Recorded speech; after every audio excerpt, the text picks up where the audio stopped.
ಎಲ್ಲರಿಗೂ ನಮಸ್ಕಾರ. Welcome back to Kannada ಮಾಹಿತಿ ಮಾಧ್ಯಮ ಯೂಟ್ಯೂಬ್ ಚಾನಲ್ಗೆ.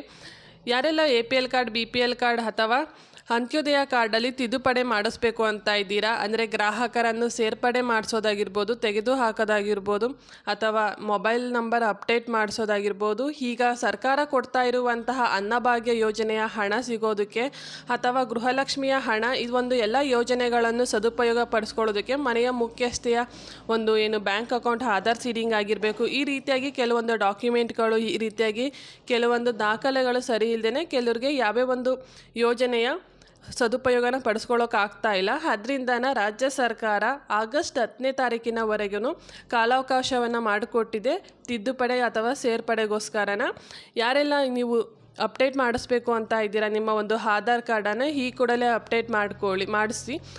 ಆದರೆ ಈ ಒಂದು ನೀವು ಅಪ್ಡೇಟ್ ಮಾಡಿಸಿದ್ದ 1.5 ತಿಂಗಳು ಅಥವಾ 2 ತಿಂಗಳ ಒಳಗಡೆ ನೀವು ಏನು ಹೊಸ ಸೇರ್ಪಡೆ ಮಾಡಿಸೋದಾಗಿರ್ಬೋದು ಅಥವಾ ಏನು ಅಪ್ಡೇಟ್ ಮಾಡಿಸಿದ್ರೆ ನಿಮಗೆ ಆ ಒಂದು 2 ತಿಂಗಳೊಳಗಡೆ ಆಗುತ್ತೆ. ಅದೇ ರೀತಿಯಾಗಿ ಹೊಸದಾಗಿ ರೇಷನ್ ಕಾರ್ಡ್ ಮಾಡಿಸೋರಿಗೆ ಇನ್ನೂ ಯಾವುದೇ ರೀತಿಯಾದಂತಹ ಹೊಸದಾಗಿ ರೇಷನ್ ಕಾರ್ಡ್ ಮಾಡಿಸೋದಕ್ಕೆ ಕಾಲಾವಕಾಶವನ್ನು ರಾಜ್ಯ ಸರ್ಕಾರ ಕೊಟ್ಟಿಲ್ಲ. ಆಗಸ್ಟ್ ನಂತರ ಕಾಲಾವಕಾಶವನ್ನು ಕೊಡ್ತೇವೆ ಅಂತ ಹೇಳಿದ್ದಾರೆ.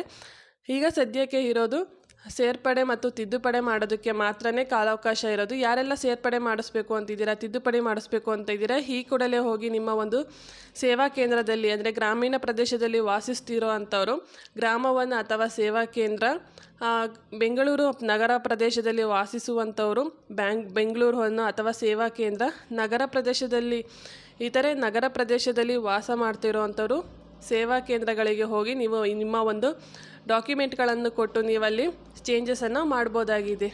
ಈ ರೀತಿಯಾಗಿ ನಿಮಗೆ ಸರ್ಕಾರ ಕೊಡ್ತಾ ಇರುವಂತಹ ಯೋಜನೆಗಳಲ್ಲಿ ನೀವು ಸದುಪಯೋಗವನ್ನು ಪಡಿಸ್ಕೊಳ್ಬೋದಾಗಿದೆ. ಈ ಒಂದು ಮಾಹಿತಿ ನಿಮಗೆ ಇಷ್ಟ ಆದರೆ ಈ ವಿಡಿಯೋ ಲೈಕ್ ಮಾಡಿ, ಶೇರ್ ಮಾಡಿ, ಕಮೆಂಟ್ ಮಾಡಿ. ಹಾಗೆ ನನ್ನ ಯೂಟ್ಯೂಬ್ ಚಾನಲ್ ಸಬ್ಸ್ಕ್ರೈಬ್ ಮಾಡಿ. Thank you for watching my YouTube channel.